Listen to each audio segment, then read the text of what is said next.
Shalom. Welcome to the Jewish View. My name is Rabbi Nachman Simon with the Chabad of Delmar, and together with my co-host Mark Ronich of Statewide News Service, jbiztechphilly.com. And now, as you can see, he's the columnist for the Jewish Press in New York. I have a column in there called Albany Beat, and it's a real honor because it's a national publication. I have a column every third Thursday and every third week, so it's good. It's a real honor. So I'm And happy who do we have today? Well, you know, in the column I talk about how government relates to the Jewish community, or doesn't, as the case may be. So given in that theme of government, we have an Assemblywoman, Pat Fahy, from the Albany County area. She has 3 towns. She has the city of Albany, Guilderland, and New Scotland. And Bethlehem. That's my hometown over here. Bethlehem. Come on over here. So those are the 3 towns in one city. So yes, thank you. Good to be here, and congratulations, Well, Mark. thank you, and welcome back. Because you are a return guest, so we must have done something I guess right so. the first That's time. right. That's right. No, good to be here. And I just wanted to... You got a lot of notes there. Yeah, well, I wanted to ask you about, first of all, you're in office, what, 1 term now? 2 terms? 1 term, 1 term. 2.5 years now, in my 2nd term. You're in your 2nd term. So are you living the dream? Is this what you thought it would be? Living the dream might be a reach, but yes, it's what I expected, but more. It's a little more intensive than I think one can ever anticipate. I really thought that there'd be an off session, since we are only technically in session 6 months. But it's definitely a 12-month-a-year job. People talk about many times that maybe Assemblyman should have 4 years, because it's like you do 1 year and you're already campaigning. You know, you can't just, hey, let's just deal with the issues for a few years. And all right, by the 4th year, the last half year, I'll think about my campaign. Do you think that's a thing? I do, Rabbi. I would welcome 4 years. I don't think it will happen in my lifetime, but even the state senate is every 2 years. And it is hard, because it also means you're constantly having to fundraise, because we live in a world where campaigning is expensive, and it's just part of the nature of the job. And it's probably my least favorite piece, is having to fundraise. How much does it cost for you to run for re-election, let's say? Well, I ran a grassroots campaign in my first race, Right. which was my competitive one. That was a 6-way primary, and the primary is the key in the Albany area. In that one, I had to raise over $100,000, and I started with nothing. I was not elected at that time, so a couple of my key opponents had over $20,000 to $30,000 in the bank. So it was quite intimidating. I think I lost 10 pounds in the first 3 weeks. You don't have 10 pounds to lose. So. I will. Never gain them back. Yeah, I know. Yeah. But I wanted to But ask, it was very difficult, but we did it with about 30 different events. Okay, so you raised $100,000 the first time. Yeah, over. Over $100,000. What did your opponents end up raising? They started with 20 or 30,000 ahead of you, but did they end up raising more than you? The key opponents were all in that same ballpark. They were. And okay. Yes. So what did you have to raise for your re-election? The second, it was oh boy, now you're testing me, because No, it wasn't I'm just quite as curious. intense. No, I just wasn't quite as intense because while I had a primary, it wasn't as contested a race, and then I had a general. It wasn't quite as tough either, but it was still about $100,000, because every time you do a mailing, depending on how broad you do the mailing, it's an easy $8,000 to $12,000. One mailing, and we only do postcards. We don't do the fancy flyers and booklets that you see some candidates do. So it's expensive, but it's about $100,000, and a lot of my fundraising actually ends up going to other events. For instance, an event tonight that I'm going to is, we sponsor on the honorary committee when folks are being recognized. So fundraising has multiple purposes, but it helps keep your name out, and it helps sponsor. Right, and like in the Jewish World newspaper locally here, you put in Rosh Hashanah greetings, and Passover time you put in greetings, so that costs you money. And that comes out of your campaign. It does, and people don't realize it's not just for those mailings. It's not just, occasionally we pay for a campaign manager, although we try to keep that as limited staff. We rely very extensively on volunteers, but that gets harder. So yeah, the campaigning, it's why you see a lot of people lose lose interest in office. While I talk about the 100,000, the adjoining seat next to me, the last state Senate campaign, over $5 million was spent on both candidates. Who's that? That was in this case, it was the Senator Amador and Oh, at that yes. time, So Senator Cecilia C.C. Patrick. Patrick.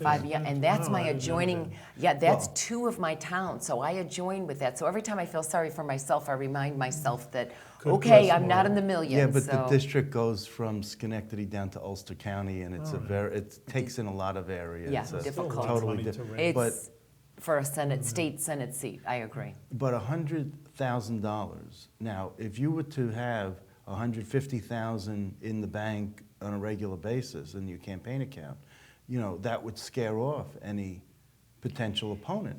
Yes, and I don't have that because we spend what we raise. Really? You do? Well, we try to do things as much on a shoestring as possible, but we do try to keep a balance in there of anywhere from 10 to 40,000. We try to, Right. and of course we have fundraisers that we'll have to be planning now for late this year, next year. It's never far from your mind, and it's a real unfortunate fact of life now in the political world. And again, I'm grateful it's not millions, but except if you enjoy the fundraising. If you're an individual like myself who enjoys fundraising. well, you're one of those rare Yeah. individuals. Let me assure you. And But it's not for but I myself. have heard that. I have heard it. Not for myself, but I enjoy it for doing it for other people, because it's easier to ask someone to give for someone else than to ask them to give for themselves. Yeah, that actually is true. But I have heard members who say, "Oh, come on, it's fun," or this or that. And I'm like, "Okay, it's not." I just think it's hard to. When you're doing a golf outing, yes, it's fun. When you're doing something that's, that's just not food, Yeah. it's fun. Yeah. But if you just got to go to another one of these with the, Yes. those small egg rolls and the small Sure. meatballs and, Sure, I always help fundraise, for instance, for the Boys and Girls Club Yeah. because they do such good work, and it's on behalf of children, a lot of impoverished children in need. So you're right, it's always easier for me to ask people to come to an event for them else, than it yeah, is to right. ask for myself. So No, yes. Pat, there's yes. so many, we have so many politicians and civil servants on the show, city people of Albany and of all the different Guilderland, like all these cities, and county officials. Sure. What is the state, for example, what would be your issue to help out from the state helping out the area? I mean, I wouldn't say city because you have so many cities around, just the capital district. What are the issues on the table that you think that the state could help us with? Well, probably the number one issue in terms of the municipalities and localities is the property tax relief. Really trying to find issues that would help relieve the burden on local taxpayers, and that's property taxes and municipal taxes.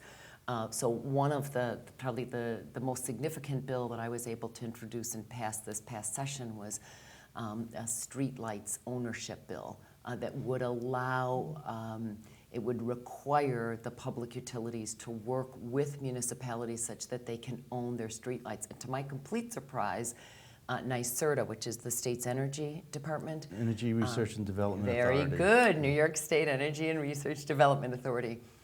They estimated in a report over a year ago that if municipalities were able to own their streetlights and put in more energy efficient lighting, they could save up to $100 million a year. I know it's a shocking. We had to go back and check it a few times. Who owns it before? Meaning the energy companies themselves. Around here it's usually like the National Grid. Oh, the energy. And it varies a little bit around upstate. New York City does own theirs, and they save a lot of money.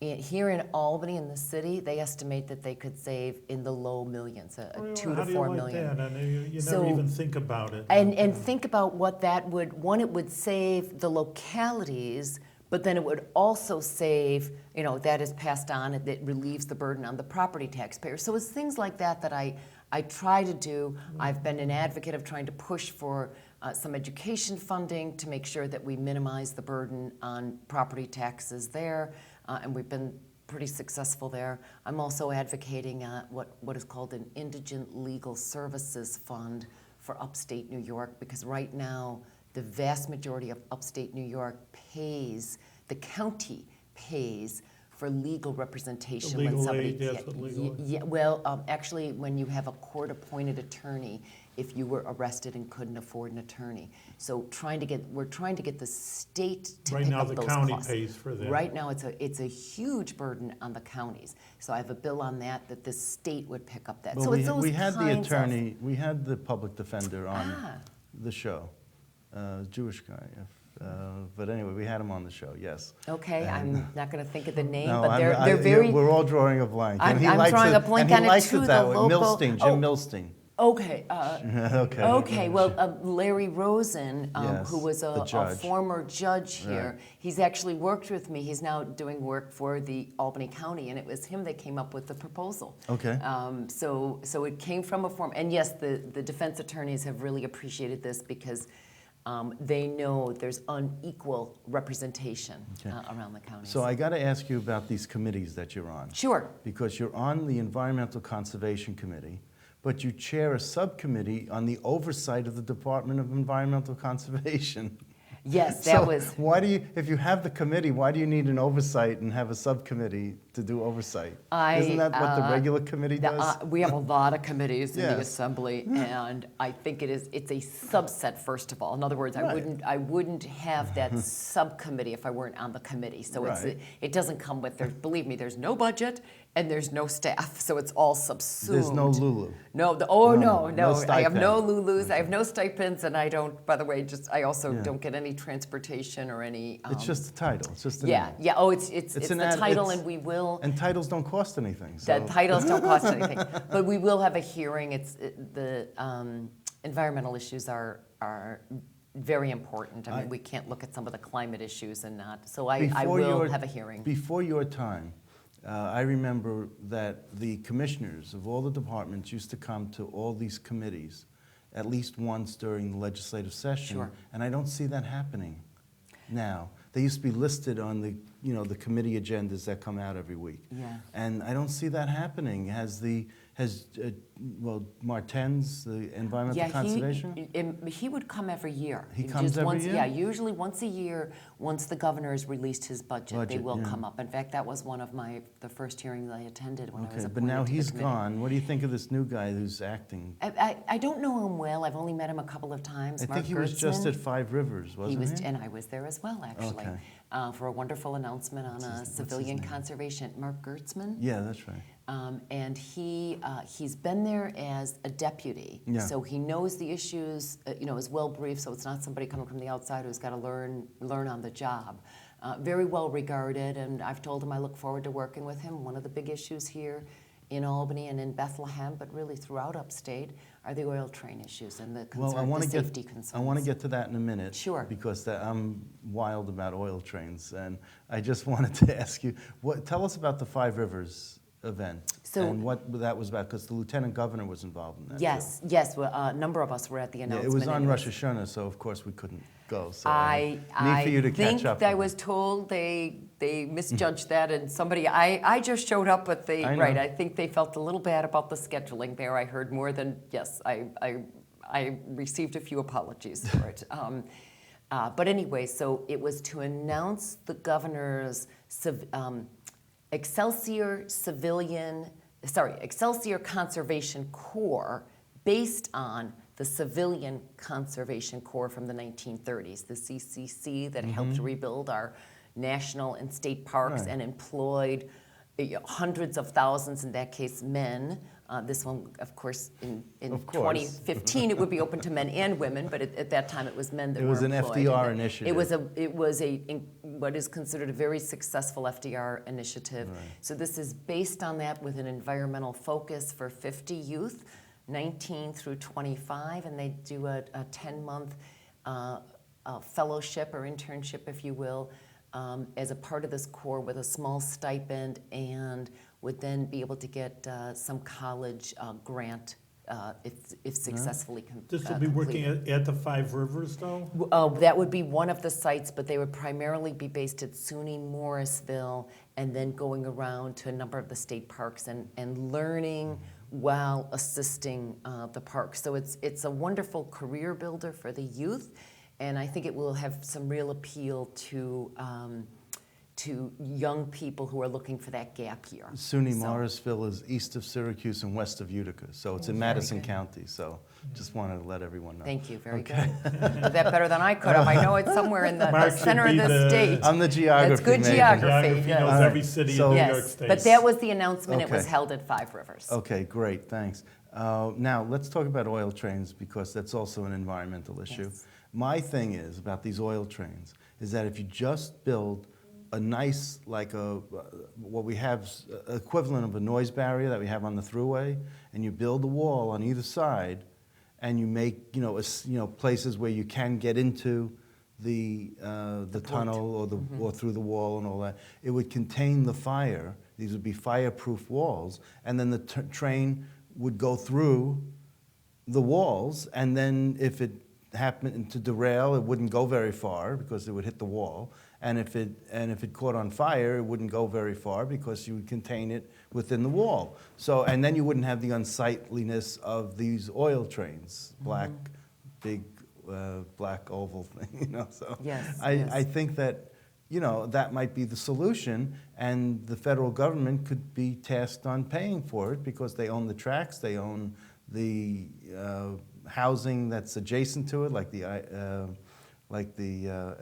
Ezra Prentice Ezra apartments. Prentice, yes. So what about that? What about that solution? That is one of the proposals on the table. Good, finally. But the firewalls, as I've been educated on that, one, Yes. it would be limited because you could only do it right there down at the port. It really doesn't address the Selkirk, which is more No, in you could do it Bethlehem. all the way through the whole line, all the way to North Dakota to wherever it's going. That's a lot of money, Mark. That'd Yes, be a lot it of is. money. That would be But they said that hundreds about of... but they said that about the interstate highway system under Eisenhower. Oh, that would be a lot of money, and they still did it. Well, well, what I understand from some of the environmentalists is that the wall, because of the potential explosiveness, should we see some type Yes. of tragedy, or another tragedy, I should say. We've already seen a few Yes. tragedies in Canada and then in this Right. country, but not in this area. My understanding is we don't have the technology yet to really build a wall sufficiently enough to withstand that kind of firepower. That's my understanding. So it might buy you what I'm told is a wall could buy you a few seconds, maybe a few minutes, but it wouldn't necessarily, it's not going to protect. We still, what we need is more prevention. And remember, this is hundreds of miles. So Yes. while I think the wall is still something to be explored down at Ezra Prentice, in other words, in a limited fashion, but right Yes. now, we're just trying to get the oil companies and the train carriers to put up more of an. I have a bill that I can't move in the state Senate to just require stronger surety bonds should there be a disaster, so that they're fully insured. Because as Oh, you that know, sounds like a good solution. well, as you know, in Canada, there was it's upward of $2 to $3 billion in costs. The train companies went bankrupt almost immediately, and that bill for those cleanups, and they still haven't remediated, is being borne by the taxpayers in Canada. So prevention is key. You mentioned the federal government. I agree, and would love to see the feds do more on this. As you know, they have not been as aggressive as we'd like them to be, and hence the reason Senator Schumer's been great in coming to town a few times on that issue. And he's really pushed the Department of Transportation, but they have their own set of politics there. But I hear condemnation. I don't hear anything positive or anything, let's work together. I just hear the elected officials coming and condemning the oil trains. That's not a good way to be an ambassador in terms of building a relationship with someone that you want to do something for you. You might see that from some of the electeds, but truthfully, I've tried to say, I would like to pass the bill. I'd like to find a Senate sponsor. I had one a year and a half ago. I was unable to get one this year, and we were unable to move it. Would you have C.C. Katchik a year and a half ago? No, I had Mark Grisanti. I had Oh, I well, had a he's another Republican one who lost, yeah. who lost his seat.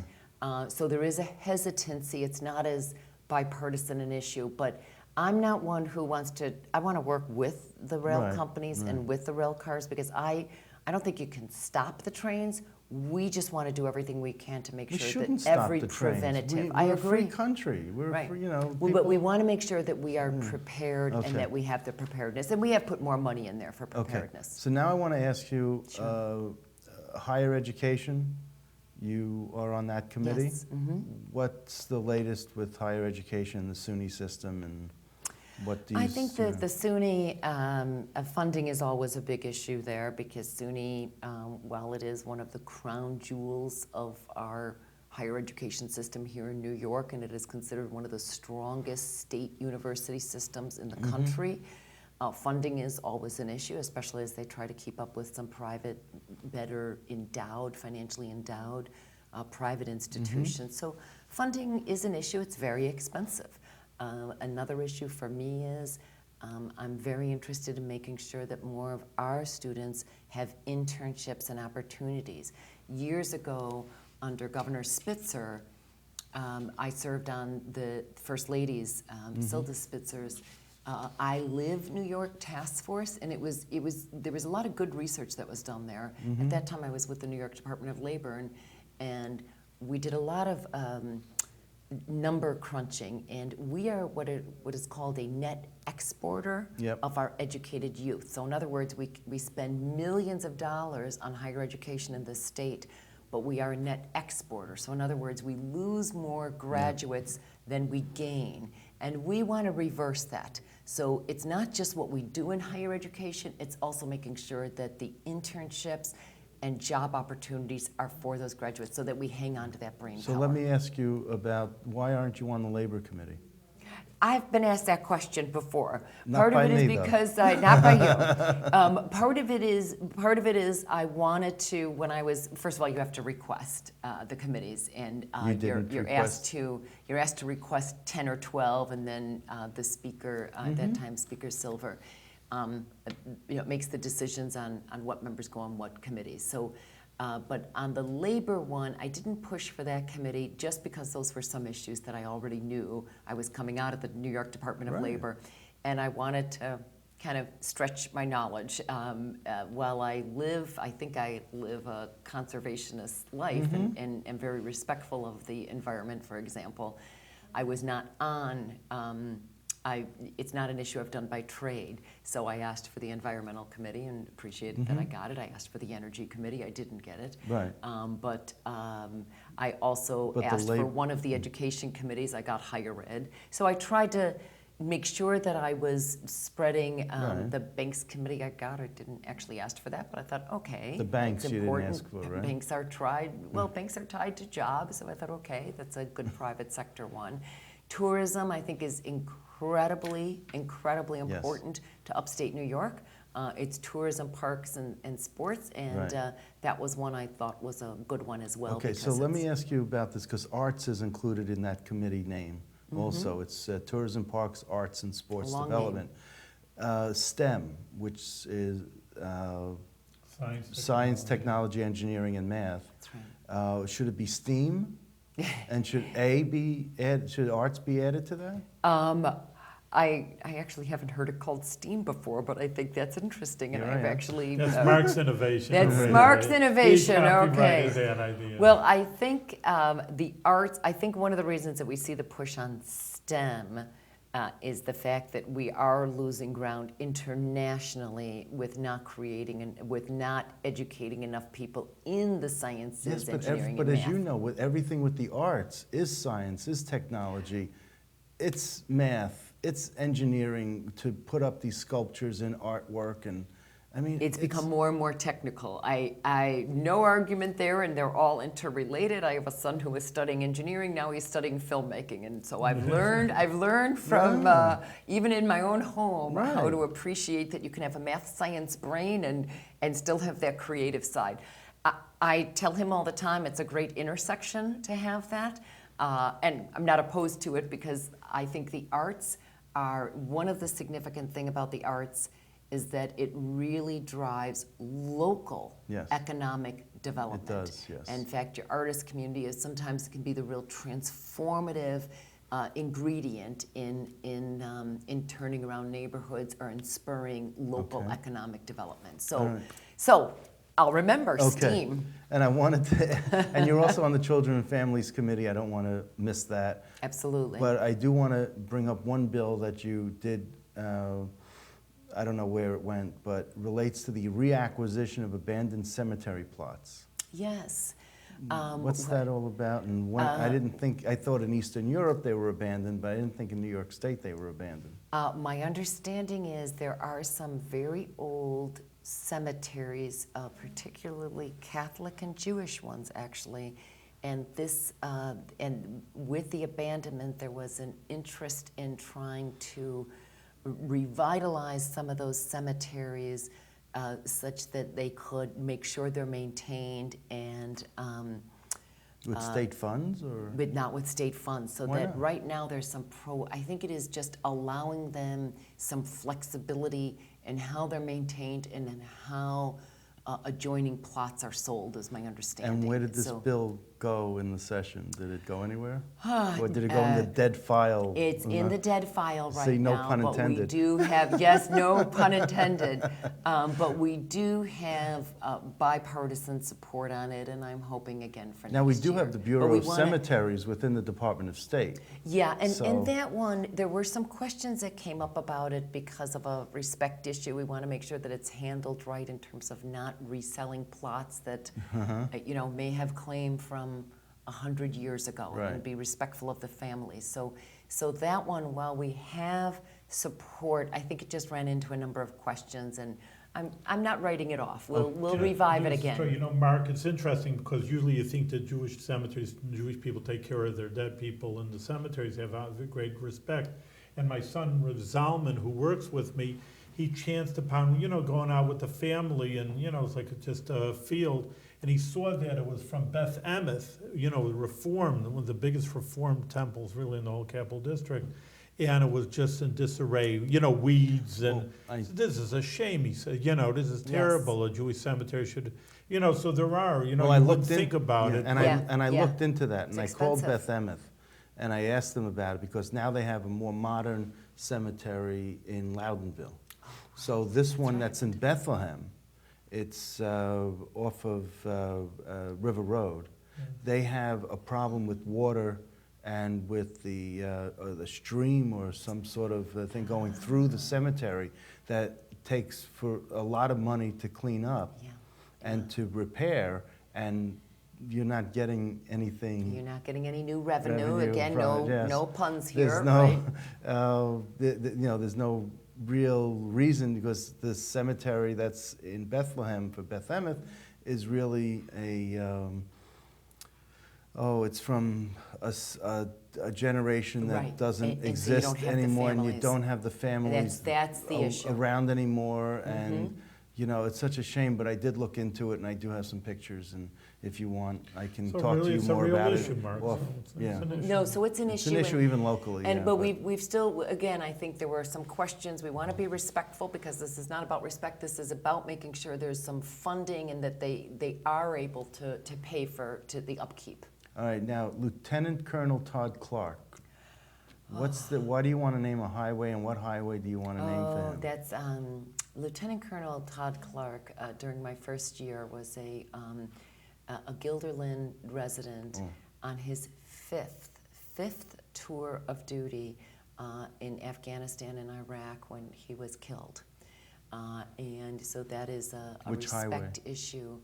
It's just a small part of Route 146 out in Guilderland, not far from where his family lives. Okay. We also, in my And did that get first- passed? It did get passed, and we had a beautiful ceremony, very great. moving ceremony out in Okay. Guilderland to announce that. Very Also nice. passed a flag bill in his honor that would allow the state to pay and give the flags to families of servicemen and women who are killed in action, killed in the line of duty. And again, very truly tragic and All right. circumstance, beautiful family. We have a minute left. Let me just ask you this one other question. I'm sorry if it takes too long.